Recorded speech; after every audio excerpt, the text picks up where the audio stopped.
Bonjour à tous, donc bienvenue sur la émission de Vox Demeter sur le stand de SEMAE. Donc Vox Demeter, c'est une association qui suit et accompagne la mixité femmes-hommes sur le monde agricole. Donc aujourd'hui, nous allons parler de l'enseignement féminin, le rôle, la place des jeunes filles dans l'enseignement universitaire agricole. Donc pour nous en parler, donc Anne Combeau, vous êtes directrice de la formation à AgroSciences. Depuis combien d'années est-ce que vous êtes dans Unilassal? Bonjour, donc je suis à Unilassal depuis maintenant presque 15 ans. Et est-ce que depuis 15 ans, vous avez noté une évolution dans la mixité des étudiants? Alors au total, sur le groupe de Unilassal qui comprend 4 campus finalement, Beauvais, Rouen, Rennes et Amiens, il n'y a pas vraiment eu d'évolution dans la mixité. On est toujours à peu près à parité sur la totalité du groupe. Par contre, dans les spécialisations choisies en fin de cursus, on voit quelques évolutions et quelques différences entre hommes et femmes. Alors est-ce que vous voyez des différences déjà sur les types de cursus peut-être?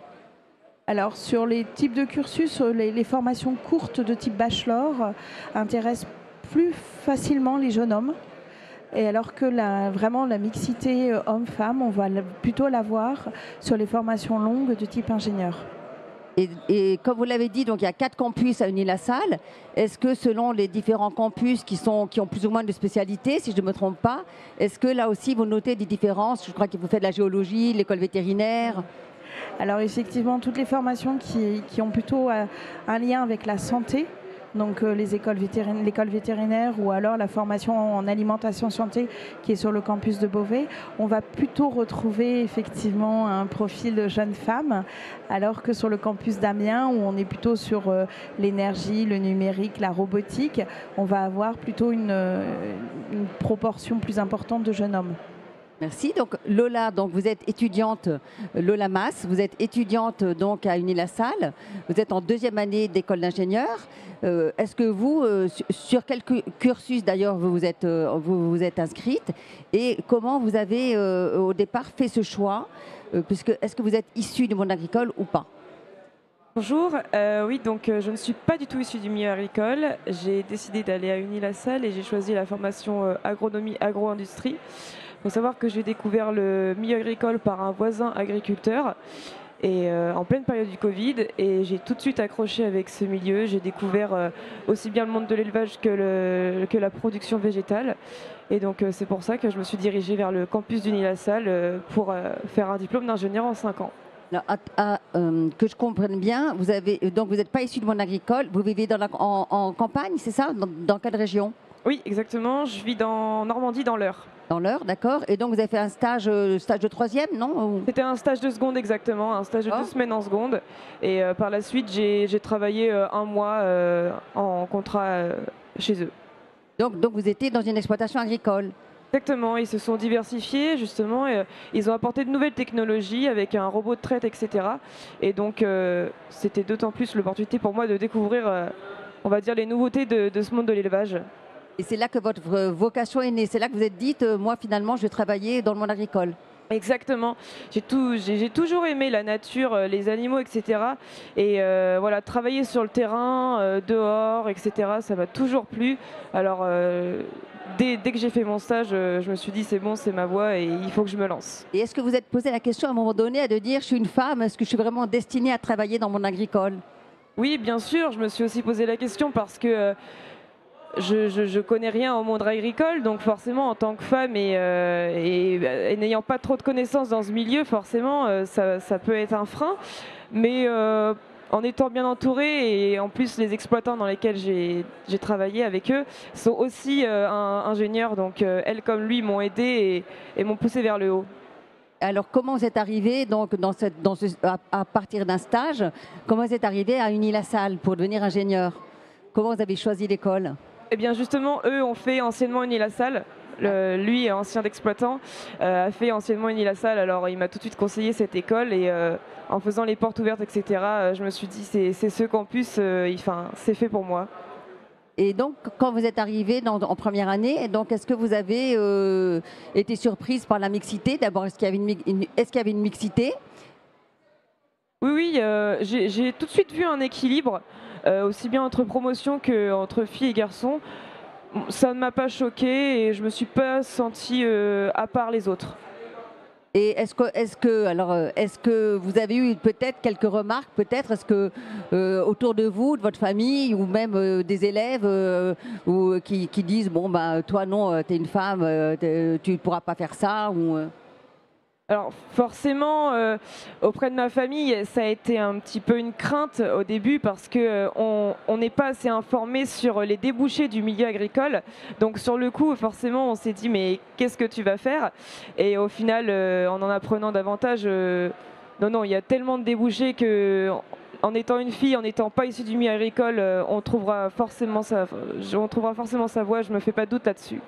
Alors, en parlant de débouchés, Anne, justement, est-ce qu'il y a des enseignements, est-ce que les enseignements, les formations sont peut-être différents, en tout cas les attentes des étudiants, hommes ou femmes, est-ce qu'elles sont différentes? Et est-ce qu'il y a des débouchés qui sont différents? Est-ce qu'ils vont vers des voies qui sont les mêmes, ou alors il y a des orientations qui sont différentes, si ce sont les jeunes filles ou les jeunes hommes? Alors sur les enseignements, non, pas forcément, puisqu'on les considère vraiment comme équivalents, hommes-femmes. On les sensibilise quand même à la place de la femme, donc avec le centre de carrière du Uni-la-Salle qui les prépare à l'insertion professionnelle, on les sensibilise sur la place des femmes, sur malheureusement les différences de salaire et qu'elles doivent savoir se vendre et demander la même chose qu'un jeune homme. Donc ça, on les accompagne plutôt en fin de cursus. Lola est encore qu'en deuxième année, donc c'est plutôt sur la fin du cursus qu'on les accompagne sur ça. Et après, sur les filières, là, si je prends vraiment la formation agronomie et agro-industrie, sur les filières de fin de cursus, en fait, sur les 2 dernières années, les jeunes ont la possibilité de se spécialiser. La filière animale attire les jeunes femmes. Et ce qu'on constate aussi, qui nous fait plaisir, parce que c'est quelque chose qu'on incite, qu'on accompagne, c'est qu'il y a de plus en plus de jeunes femmes qui vont dans la formation entrepreneuriat tout à la fin, la dernière année du cursus. Et ça, c'est quelque chose qui nous fait plaisir. On a de plus en plus de jeunes femmes qui participent à ce programme. Là, on a une équipe qui a participé à Mekitagri mercredi soir. Et finalement, les étudiants eux-mêmes qui ont participé sont 6. Il y a 4 jeunes femmes dedans. Et de même, il me disait, à nous tout seuls, on a plus de jeunes femmes que toutes les autres équipes. Et donc, ils en étaient très fiers. Donc, c'est une équipe que vous managez, je crois, cette année, Lola, sur le salon. Vous en avez fait partie l'année dernière. Et là, vous managez une équipe où il y a plus de jeunes hommes que de jeunes femmes, c'est ça? Alors cette année, en effet, on participe au Trophée international de l'enseignement agricole sur le salon. Et donc dans l'équipe, il y a donc 4 garçons et 2 jeunes femmes. Et donc voilà, ils présentent une vache de l'école de Rache-Charolaise à son cours.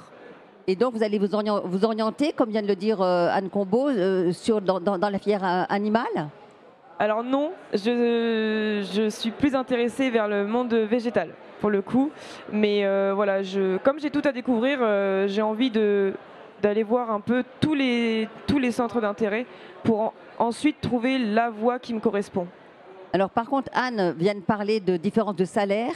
Est-ce que ça, vous êtes OK pour vous? Vous savez que vous avez le même enseignement et vous savez qu'en sortant, vous risquez de ne pas avoir le même salaire et d'être plutôt plus bas que celui de votre collègue élève ingénieur. Qu'est-ce que vous en pensez, vous? Ça, de toute façon, on ne pourra rien y faire personnellement. Donc, il faut voir comment ça va évoluer, tout simplement. Voilà, faut essayer de trouver le meilleur poste possible.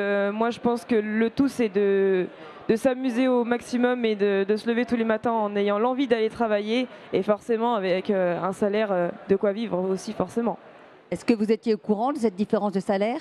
Oui, bien sûr, oui. Je n'ai pas de chiffre en tête, mais bien sûr, c'est quelque chose que je connais, oui. Et donc pour vous, vous allez vous pensez vous battre quand même par rapport à ça dans vos entretiens d'embauche ou...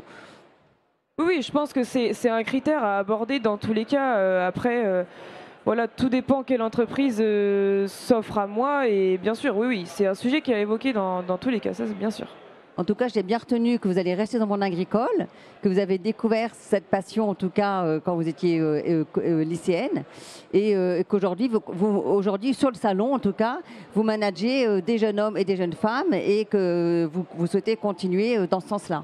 Ah oui, bien sûr. Je ne regrette pas du tout mon choix et j'ai pas du tout envie de faire marche arrière. Bon, bah, écoutez, je vous remercie. Merci beaucoup, Anne. Merci également, Lola. Et puis, je vous souhaite une bonne fin de salon à tous. Merci.